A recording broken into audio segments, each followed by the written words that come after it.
Hi viewers, welcome to homework online classroom. আবারও সবাইকে homework online ক্লাসরুমে স্বাগত জানাই। এসো আমরা দেখি ক্লাস 4-এর চতুর্থ শ্রেণীর তৃতীয় পর্যায়ক্রমিক মূল্যায়নের সিলেবাস, এবং আজকে আমরা বাংলাটা একটু শুরু করব। তো সবাইকে হোমওয়ার্ক অনলাইন ক্লাসরুমে স্বাগত জানাচ্ছি আরও একটা নতুন পর্বে। তো যারা আমার সঙ্গে লাইভ ক্লাস করতে চাও তারা হোমওয়ার্ক অনলাইন ক্লাসরুমে অ্যাপটা ডাউনলোড করে আমার সঙ্গে জুড়ে যাও। তো দেখি আমার সঙ্গে কে কে আছে। আমার সঙ্গে আছে অপূর্ব। হ্যাঁ অপূর্ব, হাত তোলো। দেখো পাশে একটা হ্যান্ড রেজ অপশান আছে, ওটায় হাত দাও। অপূর্ব হাত তোলো। হাত তোলা দেখো একটা জায়গা আছে, ওখানে হাত দাও। হ্যাঁ এক্স্যাক্টলি। হ্যাঁ শুনতে পাচ্ছ আমার কথা? শোনা যাচ্ছে আমার কথা? আমার কথা শুনতে পাচ্ছ অপূর্ব? অপূর্ব, অপূর্ব, আমার কথা শোনা যাচ্ছে?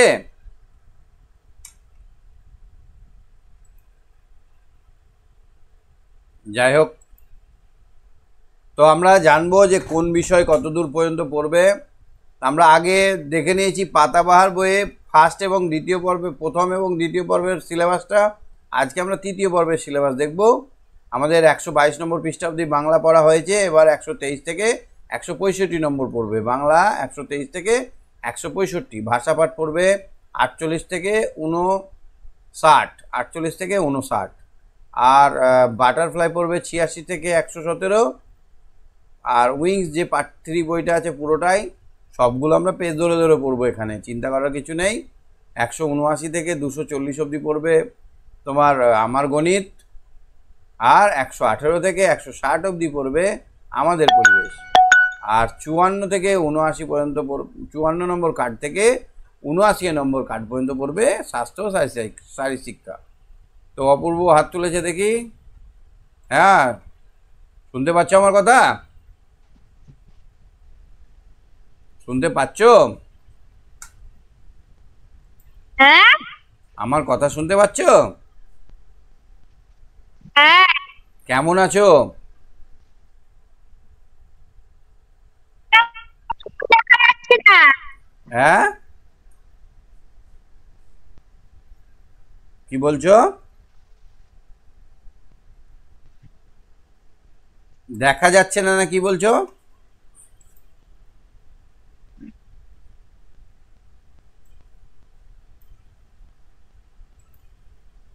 বাংলা পড়বে 123 থেকে 165। চলো আমরা 165 নম্বর পৃষ্ঠাটা বার করি। 165। 165 নম্বর পৃষ্ঠায় কি আছে?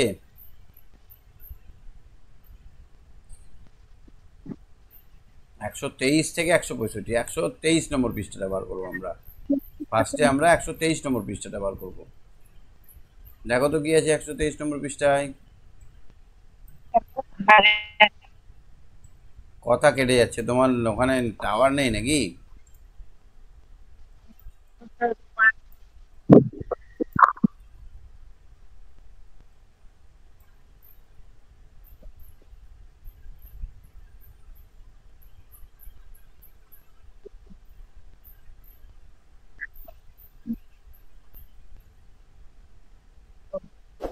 পেজ ধরে ধরে আমরা পড়ি, দেখো এগুলো সব পেজ করা হয়েছে, পড়া হয়েছে রিডিং।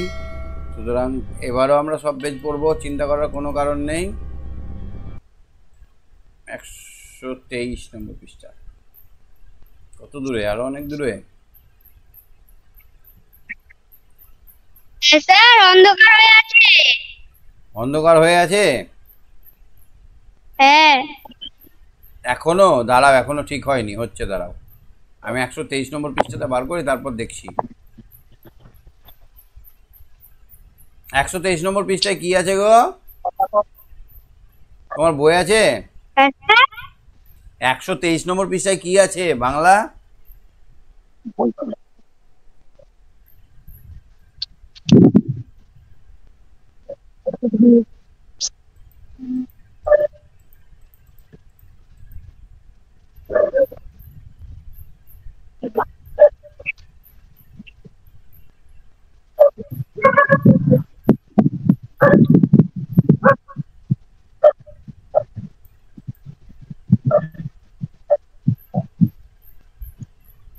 বাঘা যতীন। বাঘা যতীন গল্পটা পড়েছো কোনোদিন? হ্যাঁ। কেমন?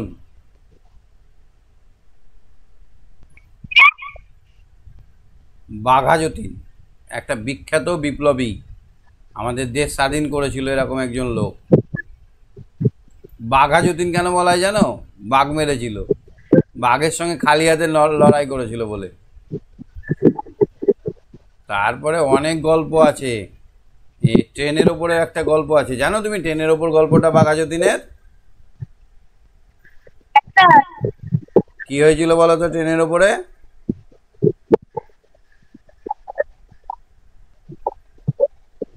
আজকে আমরা সবই জানবো তীথীন্দ্রনাথ মুখোপাধ্যায়ের লেখা বাঘা যতীন গল্প থেকে। তো এখানে একটা ছেলে দেখো চেপে আছে, তোমাদের থেকে একটু বড় হবে, ধুতি পরা, তখনকার দিনে সবাই ধুতি পরতো। তো এই ধুতি পরা ছেলেটা দেখো কি করছে, একটা ঘোড়ার ওপর চেপে আছে, ঘোড়াটা খুব ছুটছে, তাগড়া ঘোড়া, তাজা সতেজ, মানে এত জোরে ছুটছে ওকে কন্ট্রোল করাই মুশকিল। কিন্তু বাঘা যতীন দেখো কেমন সুন্দর ওকে ধরে আছে, অন্য কেউ চাপলে ওখান থেকে পড়ে যেতে পারতো, তাই না বলো? একটু পড়ো তো, রিডিং করতে পারছো কেমন দেখি? দস্যি ছেলে জ্যোতি, জ্যোতি আসলে কে? একটা রিডিং করবো। পড়ো, হ্যাঁ।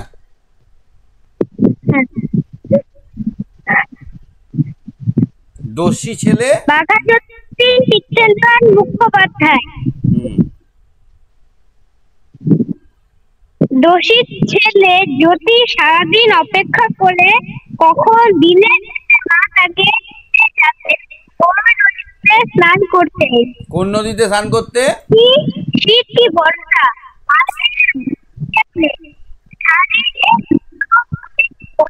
কোন, আচ্ছা দাঁড়াও দাঁড়াও, কোন নদীতে স্নান করতে যাবে?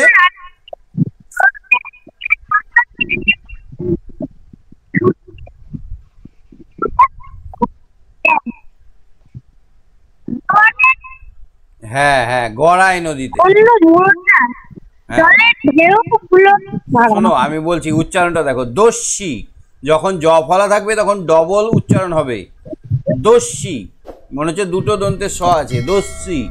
দস্যি ছেলে জ্যোতি সারাদিন অপেক্ষা করে কখন দিনের শেষে মা তাকে নিয়ে যাবে গরুই নদীর তীরে নদীতে স্নান করতে।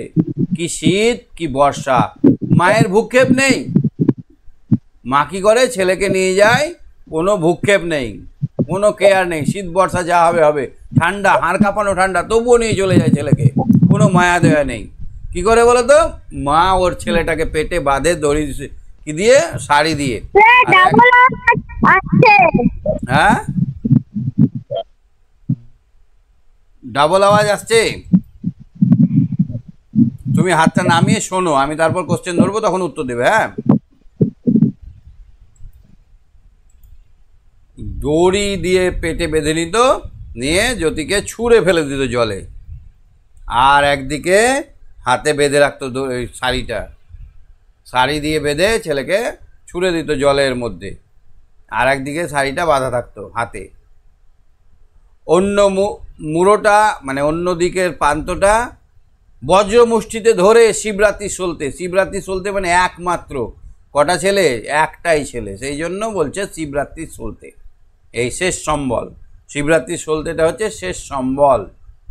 শিবরাত্রি সলতে এই একমাত্র ছেলেকে তিনি ছুঁড়ে ফেলে দেন জোয়ারের জলে, থামা জল নয়, পুকুর নয়, গড়গড় গড়গড় করে জোয়ার বইছে, স্রোত বইছে, সেই জলে ফেলে দেন।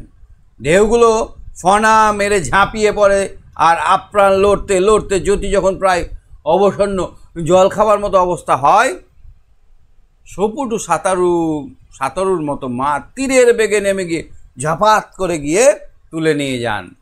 এইভাবে জ্যোতি শেখে বিপদকে তুচ্ছ করতে। এইভাবে জ্যোতি কি শিখলো? বিপদকে কি করে ছোট করা যায়, তুচ্ছ করা যায়, বিপদকে ভয় না পাওয়া, স্থিতপ্রজ্ঞ। জ্যোতিকে শেখালো কে? মা। মা তাকে বিপদের সম্মুখীন করে বিভিন্ন রকমভাবে তাকে বিপদ সংকুল পরিবেশের মধ্যে মানুষ করতে শুরু করলো। রাতের বেলায় দিদি বিনোদ বালার সঙ্গে শান্ত জ্যোতি মায়ের কোলে জুড়িয়ে শোয় আর শোনে রামায়ণ মহাভারত পুরাণের গল্প।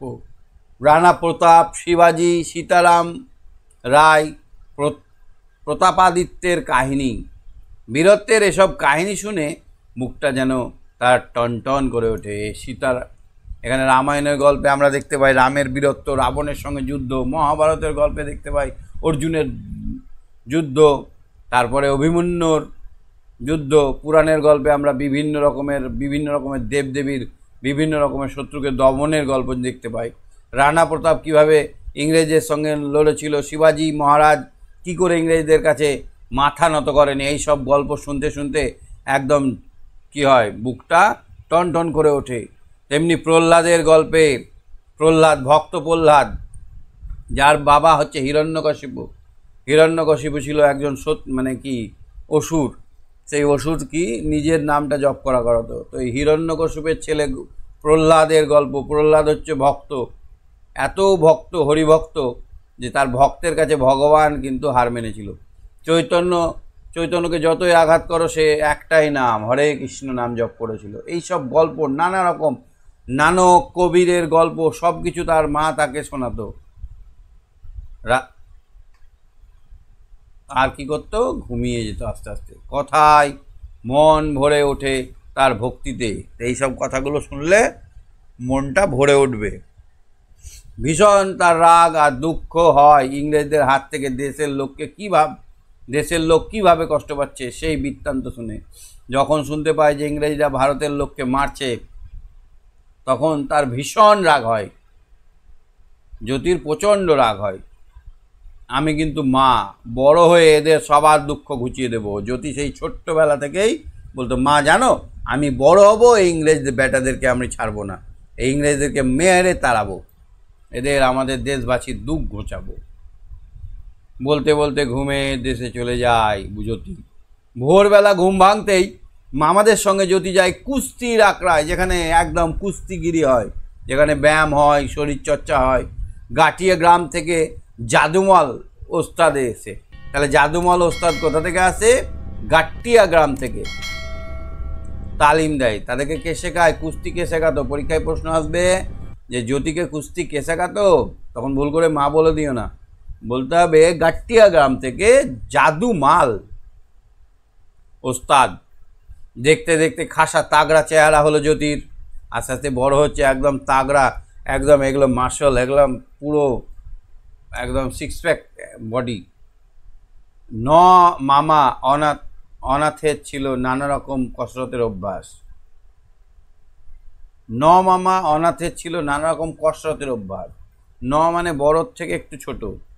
আর ঘোড়ায় চড়া, শিকার, দৌড় ঝাঁপ প্রভৃতিতে তার ভারী দখল, সব কিছু সে করত। জ্যোতি এসব দিক থেকে তার প্রিয় সাগরেদ মামার সাদা ঘোড়া সুন্দরী পিঠে সওয়ার হয়ে প্রায় উধাও হয়ে যায় জ্যোতি। তাহলে মামার একটা সাদা ঘোড়া ছিল যার নাম ছিল সুন্দরী, তার পিঠে চেপে জ্যোতি কিন্তু উধাও হয়ে যায়, এদিক ওদিক চলে যায়। এখনকার দিনে মোটর সাইকেল, আর তখনকার দিনে কি ছিল? তখনকার দিনে ছিল ঘোড়া। সবাই বাড়িতে ঘোড়া পুষত। মাঝে মাঝে শিয়ালদহ থেকে কবি রবি ঠাকুরের ভাইপো সুরেন ঘোড়াটা ধার নিতে এসেই মামা আছেন অথচ ঘোড়া নেই দেখে হাসি মুখে প্রশ্ন করতেন। তাহলে রবি ঠাকুরের ভাইপো বা রবি ঠাকুরের ফ্যামিলির সঙ্গে জ্যোতির ফ্যামিলি কিন্তু খুব মিল ছিল।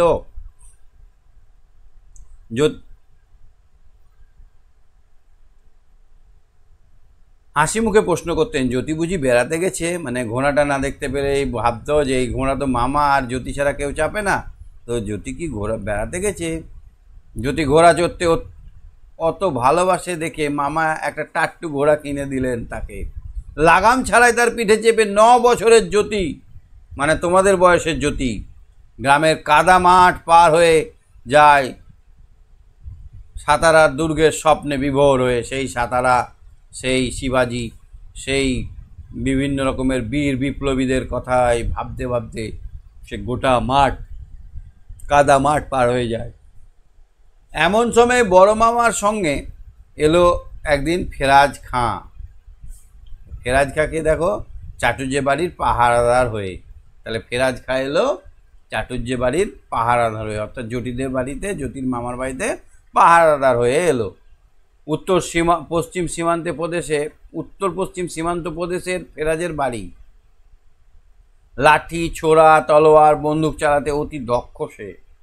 ফেরাজের জন্য বড় মামা আলাদা একটা ঘর দিলেন চণ্ডী মণ্ডপের ধারে। তাহলে ফেরাজকে কোথায় থাকতে দেওয়া হয়েছিল? চণ্ডী মণ্ডপ তলায়। চণ্ডী মণ্ডপ মানে যেখানে দুর্গাপুজো হতো সেই জায়গাটায়। আর তার হাতে দিলেন বাড়ির ছেলেদের খেলাধুলা শিক্ষার ভার। তাহলে এবার কে শেখাবে? এদিকে ওকে দারোয়ানগিরি করতে হবে আর ছোটদেরকে খেলাধুলা শেখাতে হবে। তাহলে জ্যোতি কার কাছে খেলাধুলা শিখেছিল? ফেরাজ খাঁর কাছে, ফেরাজের কাছে, ফেরাজ খাঁ।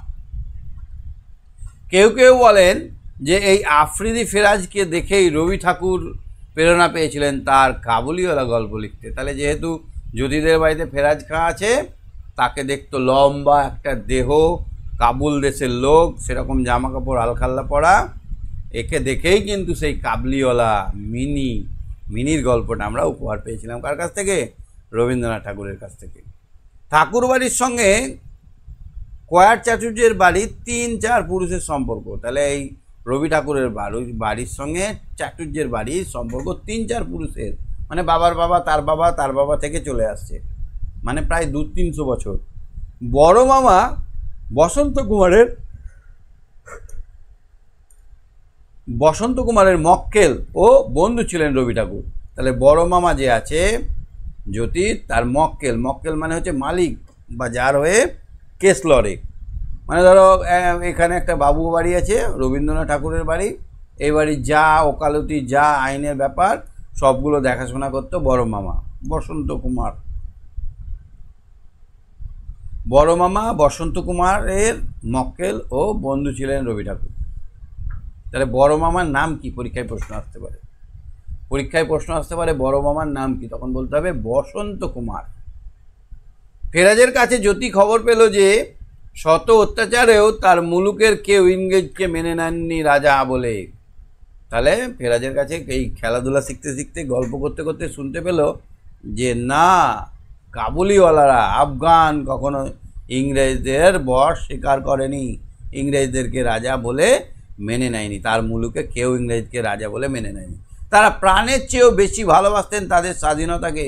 এই স্বাধীনতার জন্য মরতে তারা ডরে না, মারতে তারা পিছপা হয় না। মরেঙ্গে করেঙ্গে মরেঙ্গে, এরকম ব্যাপার।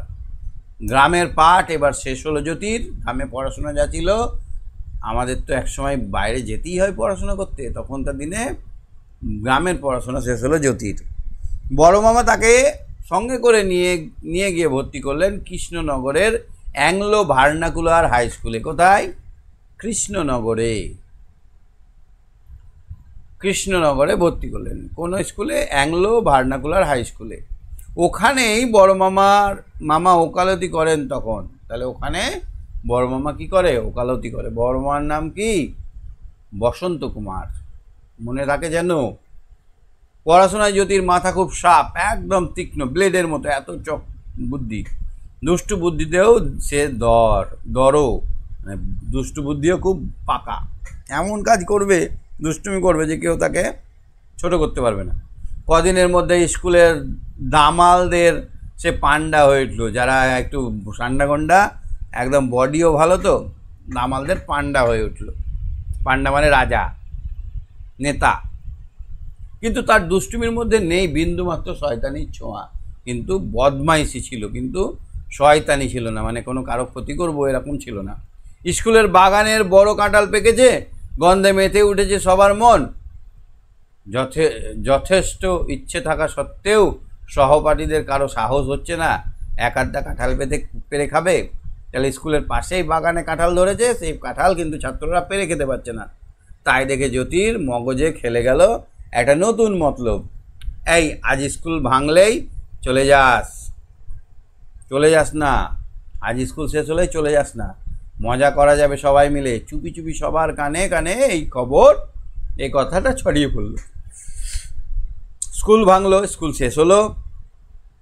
বন্ধুদের দুই তিনজনকে নিয়ে বেশ কয়েকটা পাকা কাঁঠাল পেরে মহা ফুর্তিতে ভোজ বসিয়ে দিল জ্যোতি। পরদিন হেডমাস্টারের কাছে নালিশ গেল। এবার জ্যোতি কী করলো, ভাঙলো, ভেঙে সবাইকে এই নে খা, আয় আয় খা, সবাইকে খাইয়ে দিল। এবার কে করেছে না, জ্যোতির নামে নালিশ গেল। কে কাঁঠাল চুরি করেছে, ক্লাসে ক্লাসে গিয়ে জানতে চাইলেন। এই ঘরে কে কাঁঠাল চুরি করতে কালকে ছিল? কেউ অপরাধ স্বীকার করতে নারাজ। তাই দেখে জ্যোতি কবুল করলো সে একাই কাঁঠাল পেরেছে, বন্ধুদের সঙ্গে ভাগ করে খেয়েছে। কিন্তু যেহেতু এগুলো তাদেরই স্কুলের গাছের ফল, সেই জন্য ওগুলো পেরে খাওয়াকে চুরি বলেন বলে মানতে পারে না। তাহলে এই যে পেরে খেয়েছে, এটা তো তাদেরই স্কুলের গাছের ফল, সুতরাং এটা চুরি নয়। জ্যোতির সত্য কথা বলার সাহস আর তার যুক্তির ধরন দেখে হেডমাস্টার হাসি চেপে ধমক দিলেন, আর এমন করো না। হাসছে, বলছে বাহ কি বুদ্ধি, স্কুলের জিনিস তো সবার, ছাত্রছাত্রীদেরই জিনিস, সুতরাং বুদ্ধি আছে, দিমাগ আছে, এমন করে বোঝালো। মাস্টার ধমক দিল, কিন্তু মুখ হেসে হাসতে হাসতে সবাই রেহাই পেল। উপরন্তু পরের বছর গাছের কাঁঠাল পাকতেই নিজে থেকে হেডমাস্টার মশাই মালি দিয়ে ভালো ভালো কাঁঠাল পাড়িয়ে ছেলেদের পিকনিক লাগিয়ে দিল। এই বছর কাঁঠাল পেকেছে, চল আমরা অমুক দিনে সবাই বসে একসাথে কাঁঠাল খাবো।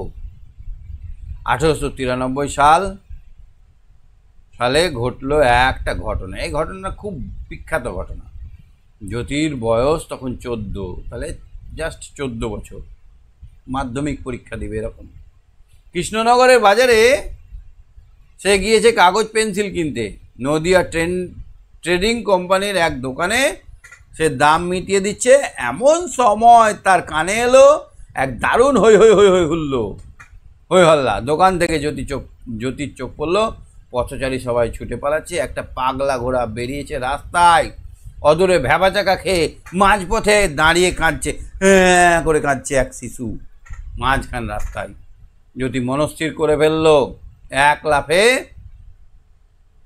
লাফে রাস্তায় নেমে শিশুটি আর ঘোড়ার মাঝামাঝি যেতে না যেতেই ঘোড়া এসে পড়ল প্রায় তার ঘাড়ের কাছে। তীর বেগে ঝাঁপিয়ে পড়ে জ্যোতি চেপে ধরল ঘোড়ার কেশ।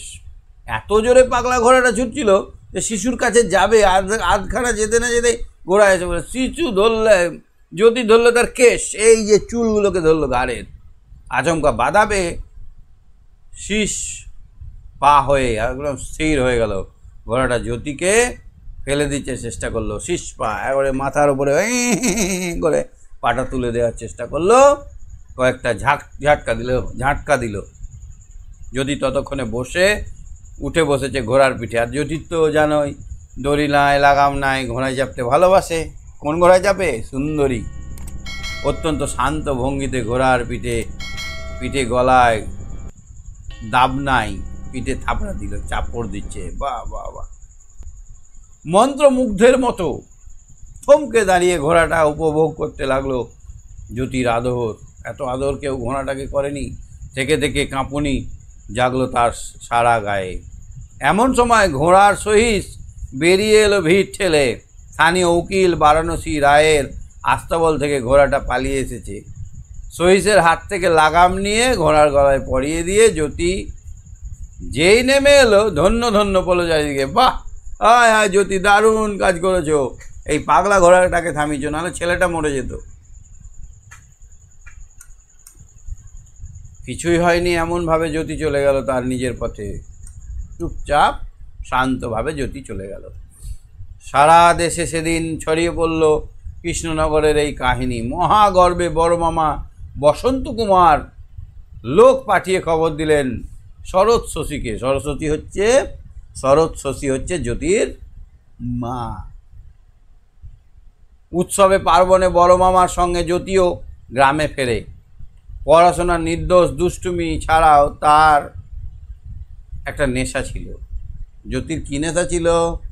লালন ফকিরের শিষ্য অন্ধ বাউল পাঁচু ফকিরের আখড়ায় গিয়ে তন্ময় হয়ে সে শোনে বাউল গান শুনতে ভালোবাসতো। জ্যোতির একটা নেশা ছিল, সেটা হচ্ছে বাউল গান শোনা। জ্যোতির আরও দুটো নেশার মধ্যে ছিল ফুটবল খেলা আর যাত্রা কিংবা শখের থিয়েটারে অভিনয় করা। তিনটে নেশা, বাউল গান, যাত্রা আর ফুটবল। বাড়িতে পালা পার্বণে সবাই মিলে প্রায়ই নাটক করে। জ্যোতি তার ছোট মামা ললিত, বন্ধু ভবভূষণ মিত্র, কুঞ্জলাল সাহা, আরও অনেকে সবাই মিলে পালা পার্বণে, দুর্গা পুজোতে বা কালী পুজোতে বা সরস্বতী পুজোতে তারা নাটক করে, যাত্রা করে। জ্যোতির সবচেয়ে প্রিয় ভূমিকা ছিল ভক্ত হনুমান, লক্ষণ, রাজা হরিশ্চন্দ্র, বীর প্রতাপাদিত্য। তাহলে এই যে মহান মহান চরিত্রগুলো, হনুমান সাহিত্য, লক্ষণ রামের ভাই, রাজা হরিশ্চন্দ্র সাহিত্য, সব কিছু বিলিয়ে দিত। বীর প্রতাপাদিত্য সাহিত্য। বহুবার তাকে দেখা গিয়েছে বড় মামার পাগড়ি চুরি করে বানিয়েছে হনুমানের লেজ। বড় মামার পাগড়ি চুরি করে হনুমানের লেজ বানিয়ে নিত। দুর্গোৎসবের 4 দিন মামা বাড়িতে নিত্য রাধা হতো আজকের হিসেবে প্রায় 400 কিলোগ্রাম ওজনের চালের ভাত। 400 কিলোগ্রাম মানে কম করে 2000 লোক খাবে। এই ভাত রাঁধতেও জ্যোতি ও তার সাঙ্গপাঙ্গের উৎসাহ অপরিসীম ছিল। গোটা গ্রামের লোক পুজোর সময় খেত দুর্গোৎসবে। প্রসাদ পেতে বড়া আহুত মানে যাদেরকে ডাকা হয়েছে, নেমন্তন্ন করা হয়েছে তারা, এবং যাদেরকে ডাকা হয়নি, কম লোকের সমাগম হতো না চাটুর্যে বাড়িতে। ভদ্রলোকদের জন্য রেওয়াজ ছিল সাদা ভাত, আর অন্য প্রজাদের জন্য ঘরের লাল চালের ভাত। 2 রকম ভাত হতো। একদিন এক জেলে প্রজা কিন্তু করে একটু সাদা ভাত চেখে দেখতে চাইলো। শুনে জ্যোতির বড় মায়া হলো। ছোট মামাদের সঙ্গে গিয়ে সে বসন্ত কুমারকে বুক ধরল। পরদিন থেকে সবার জন্যই এলো সাদা ভাত। কত কত মানে কত দয়াযুক্ত শরীর। নবমীর দিন প্রজারা নানা রকমের বল পরীক্ষা খেলা দিয়ে সবাইকে আনন্দ দেয়। তাদের ভিড়ের মধ্যে প্রায়ই হুট করে এসে হাজির হয় জ্যোতিবাবু। একটা নারকোল বুকে নিয়ে উপুর হয়ে সে মাটি আঁকড়ে পড়ে থাকে। 8-10টা সাজোয়ান প্রজা মিলেও তার কাছ থেকে ফলটা কেড়ে নিতে পারে না। তাহলে এই নারকেল ছোঁড়া বা নারকেল কাড়া খেলাটা খেলতো। নারকেলটাকে ধরে বসে আছে, 8-10টা পালোয়ান মিলেও তার কাছ থেকে সেই নারকেলটা কাটতে পারতো না। 1905 সালে বঙ্গভঙ্গের প্রতিবাদে জ্যোতি ও তার ছোট মামার ব্যবস্থায় জ্যোতি বর্ণ ভুলে গ্রামের সবাই বসলেন একসঙ্গে পংক্তি ভোজনে। হিন্দু মুসলমান বামন চারাল সবাই খেলেন মহা তৃপ্তিতে মায়ের প্রসাদ। তাহলে এত সুন্দর একটা দেশত্ববোধক, একটা সুন্দর হিরো ছেলের গল্প আমরা শুনলাম। এবারে আমি শুনব, দেখি কি বলছে। বর্ষা আছে, অপূর্ব আছে। হ্যাঁ, বর্ষা হাত তোলো তো, বর্ষা হাত তোলো, বর্ষা হাত তোলো।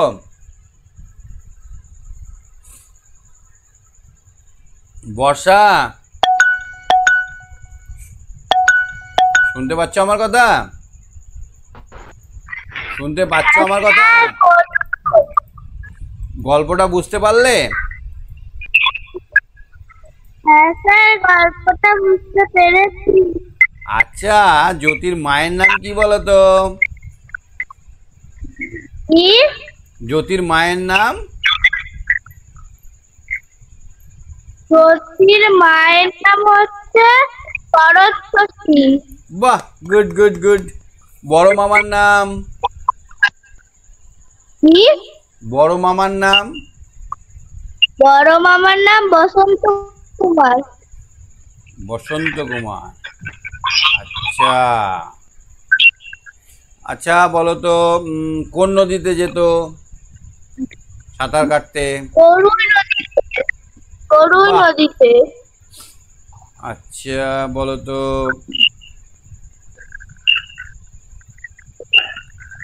কৃষ্ণনগরে কোন স্কুলে পড়তো জ্যোতি?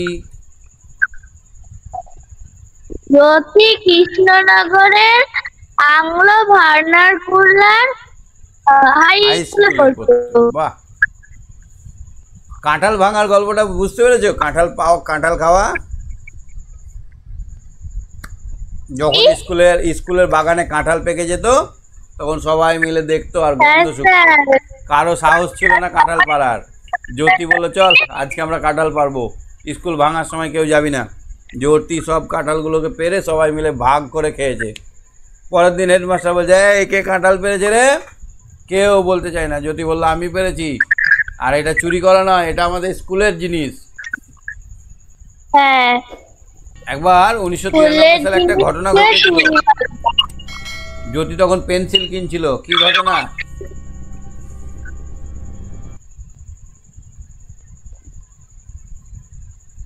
কি ঘটনা ঘটেছিল? Hello sir. জ্যোতি যখন পেন্সিল কিনছিল তখন কি ঘটনা ঘটেছিল? হ্যাঁ, জ্যোতি স্যার তখন- কথা আসছে না। আচ্ছা আচ্ছা আচ্ছা, ঠিক আছে, তুমি সঙ্গে থাকো। আচ্ছা, আচ্ছা, অপূর্ব হাত তোলো তো। অপূর্ব হাত তোলো। অপূর্ব, অপূর্ব, যাক, একটু অসুবিধা হচ্ছে নেটের জন্য। আচ্ছা, ওয়েস্ট ফালাকাটা আলিপুরদুয়ার, কে আছে ওটা? আচ্ছা, অপূর্ব হাত তুলেছে। অপূর্ব, শুনতে পাচ্ছ আমার কথা? হ্যাঁ স্যার। জ্যোতির 3টে শখ ছিল, 3টে নেশা ছিল, কি কি?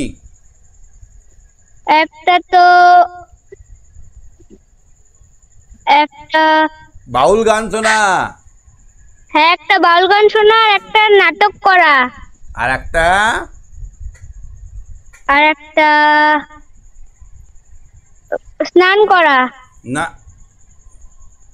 ভালো করে তাহলে? বলো, কেমন পড়লে? হ্যাঁ, 3টে নেশা ছিল।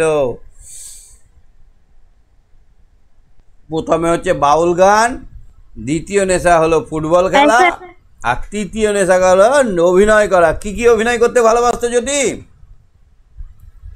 যদি ভক্ত হনুমান, হুম, তারপরে লক্ষণ, বাহ, হরিশ্চন্দ্র, বীর প্রতাপাদিত্য, এই সবগুলো। কি দিয়ে লেজ বানাতো হনুমানের? হনুমানের লেজ বড় মামার পাগড়ি চুরি করে। একদম ঠিক। কেমন লাগলো গল্পটা বলো? অনেক ভালো স্যার। তোমার মধ্যেও জ্যোতি ভরা আছে। তোমারও গরিব মানুষ দেখলে দয়া লাগে না? হ্যাঁ স্যার। তোমার মনে হয় না যারা ভিক্ষে করছে তাদেরকে কিছু দিই? হ্যাঁ স্যার, মনে হয় তো। এইটাকে, মনের ইচ্ছাটাকে মেরে ফেলো না। যখন যা পারবে দান করবে লোককে, ঠিক আছে? অনেক বড় হতে হবে, শক্ত শরীর করতে হবে, মাথাটাকে অনেক বুদ্ধিমান হতে হবে। এইসব জিনিসগুলো করলে তবেই না আমরা ভালো মানুষ হতে পারবো। আচ্ছা, দারোয়ানের নাম কি ছিল গো? দারোয়ানের নাম কি ছিল? দারোয়ান আফ্রিদি খাঁ, ফেরাজ খাঁ। কি ছিল? ফেরাজ খাঁ। এই ফেরাজ খাঁকে দেখে রবীন্দ্রনাথ একটা গল্প লিখেছিল। আমি বললাম মিনির গল্পটা, মিনি মিনি কাবুলিওয়ালা গল্পটার নাম। বেশ, ঠিক আছে, পরের দিন আমরা কোশ্চেন অ্যান্সার গুলো করবো, ঠিক আছে? পড়তে ভাল লাগছে তো? ঠিক আছে, আজকে শেষ করছি। টাটা সবাইকে, বাই বাই।